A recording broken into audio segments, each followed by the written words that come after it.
Hello guys, good morning po. Once again, ito po ay si Cheers Vlog. Ngayong umaga po ay magpupurga tayo ng mga biik na ibababa sa kulungan. Let's go!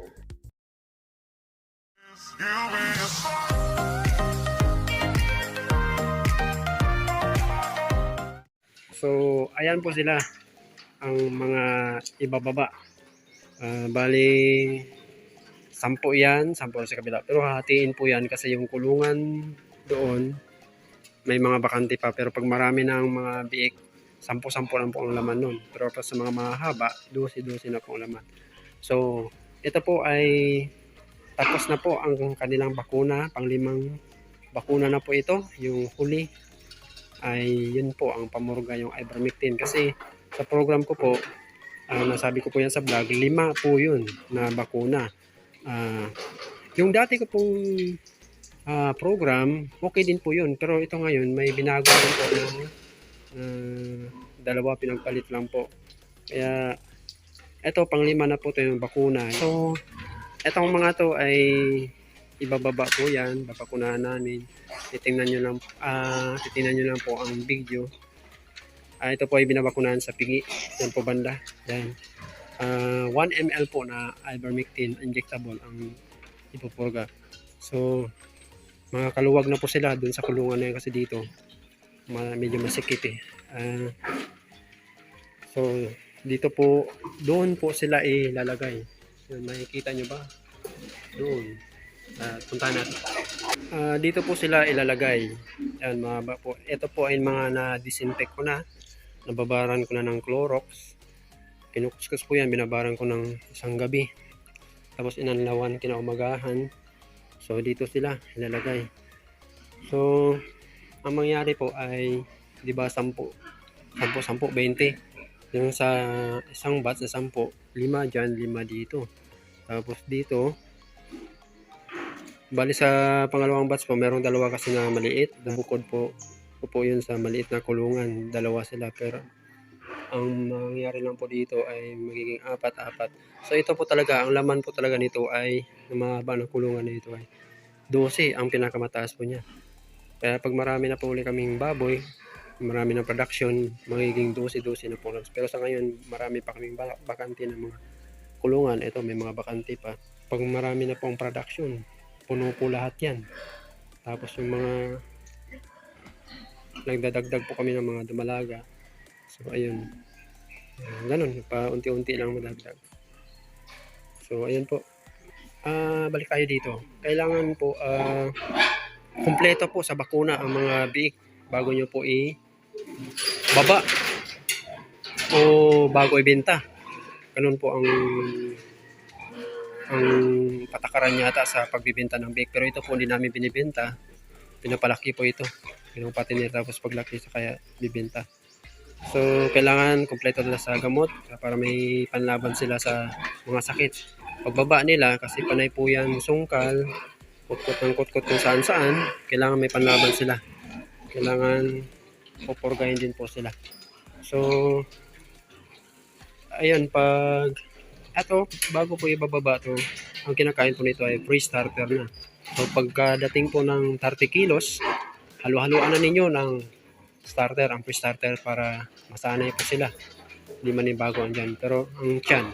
Pero syempre kompleto po ang bakuna nila, hindi rin maiwasan pag lumaki sila, merong magkakasakit kasi ang mga baboy po masiselan po sila eh. Kunting iba lang ng panahon, ulan, nagkakasakit po. Kaya obligasyon din po yun na babakunahan sila para sa sakit na yun. Karamihan po dito ay nagtatae, yung masiba sa pagkain. So yun ang ginagawa ko, meron po ako nilalagay para pampatigas ng tae nila. So ayun mga guys, mamaya ibababa ko na ito. Dito ko yan padaanin. Ibaba namin dyan, tapos palakarin lang yan. Baba namin dito. Ito kasi may mga pintuan to eh. Yan. Yung mga pintuan yan. Sarado yan. Tapos doon, may pintuan sarado. Dito ibababa. Tapos palakarin namin yan. Yan. papunta po doon sa kulungan na yun nila. Haba na nilalakad ano. So, dahan-dahan lang kasi hayaan mo lang sila maglakad. So, ganun lang po. Pag halimbawa na inawat na ito sa inahin, pero kailangan sa isang buwan, awatin na inahin. Pag inawat na po sila, kailangan tapusin yung bakuna. Huwag yung pumunang ibaba hanggat di pa natapos ang mga bakuna. Sa amin po dito, ganun po kasi ang program. 5 program po ang pagbabakuna. So, medyo magasto ano. Pero kung makakatipid naman po siguro, pwede naman dun sa 5 na yon, pwede yung kunin ang maganda doon na ibabakuna ninyo. So, alam ko kung karamihan sa mga hindi ganong magasto, vitamins lang at saka yung pamorgan, yun lang po ang alam ko. Pero sa Respisure po kasi mahal eh. Tapos yung Humbolera, medyo mura-mura pa yun. So ganun po ang program namin dito. Kaya hindi po kami namamatayan ng biik, na sakit ng biik, kaya po may bakuna.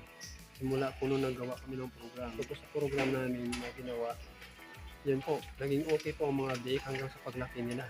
Kaya wala na po, minsan na lang po nagkasakit, tapos bihira na lang din namamatay na biik dahil sa mga bakuna namin. Medyo mahal man po or marami man pong bakuna, naninigurado lang po kami na hindi po magkakasakit ang biik kasi may mga bakuna sila.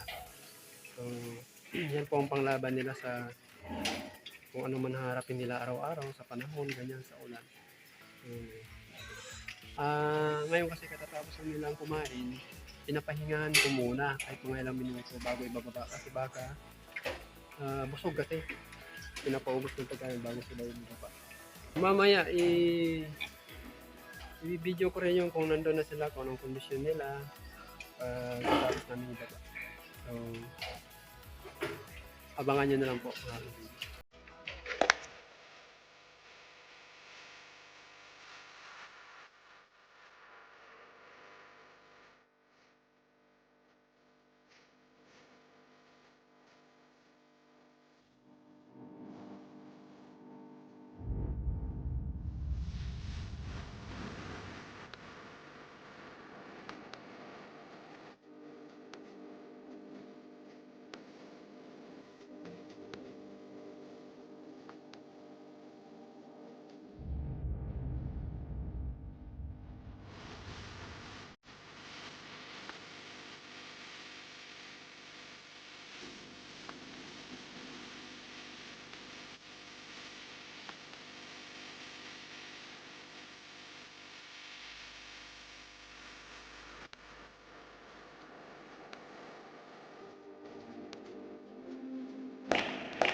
So guys, ayan na po ang mga binaba na biik.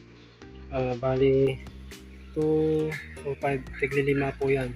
Natuloy natin sila sa dalawang grupo, tigli 5. Ngayon, yung ibang grupo naman ayun.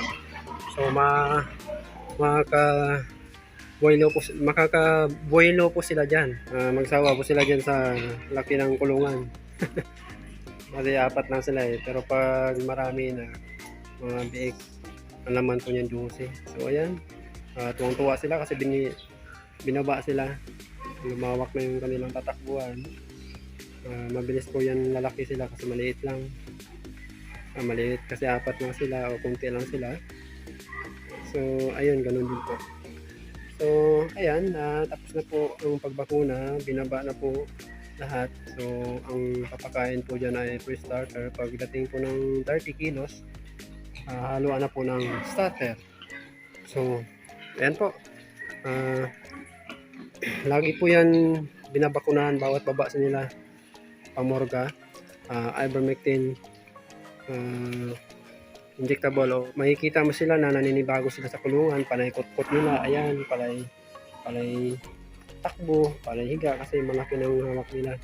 Naglalaro sila dyan, magsawa sila dyan maglaro sa kanilang kulungan. Yung iba naman, takbo-takbo, nagsusungkal-sungkal. Karamihan po sa mga baboy, nagsusungkal-sungkal po sila.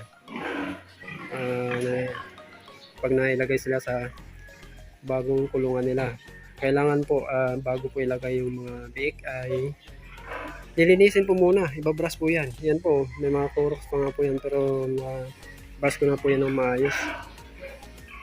So yan sila, update na lang natin pag malaki na sila. So bago po magtapos ang aking video, gusto ko pong magpasalamat kay Ma'am Auntie Kenya Vlog. Maraming salamat po pagpasok mo sa akin sa Tribu Payag. Shout out po pala sa Tribu Payag. Tapos sa pagsuporta din po, ganun din po, ako din po magsuporta din. Shout out din po kay Ma'am Staycation Asia with Joyce. Ma'am, shout out po, nakapasok po ako sa LS mo, abangan ko rin po yung LS mo lagi.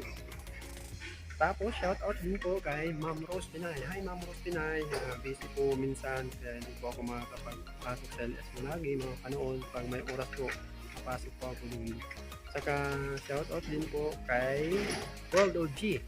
Hi ma'am, minsan po pag may oras titingin din po ako sa LS niyo po. Tapos kay shout out din po kay Kalumot, Dream Kalumot. Hi po ma'am, pasensya na po kung minsan wala ako nakakapanood po ng LS mo pag may oras po kasi busy po sa trabaho. Tapos sa pag-alaga din po ng aking anak, maliit pa po kasi, kaya kung may oras lang po manonood po ako ng iyong LS. So lahat po ng mga Ilonggos, Antikenyos, hindi man po kayo mabanggit isa-isa, shout out po sa inyo lahat, mabuhay, God bless po, maraming salamat po sa inyo lahat. So ayan na po ang mga big na binaba. So tuwang-tuwa na sila kung malaking kulungan nila. So ay sana may napanood po ninyo itong vlog ko or videos hanggang dulo. Until next video po, may marami pa po akong share sa inyo na mga video tungkol sa baboy. Kahit pa paano, makakatulong po ako sa inyo sa pamagitan po ng pagbigay ko po ng experience sa aking mga natutunan. So maraming salamat po sa inyo lahat, lahat ng mga subscriber ko, mabuhay po kayo lahat,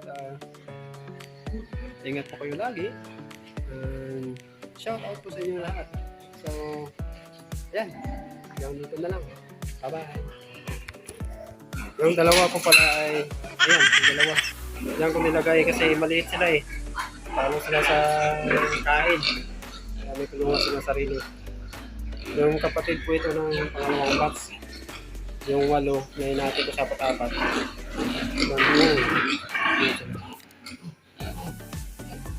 Yan.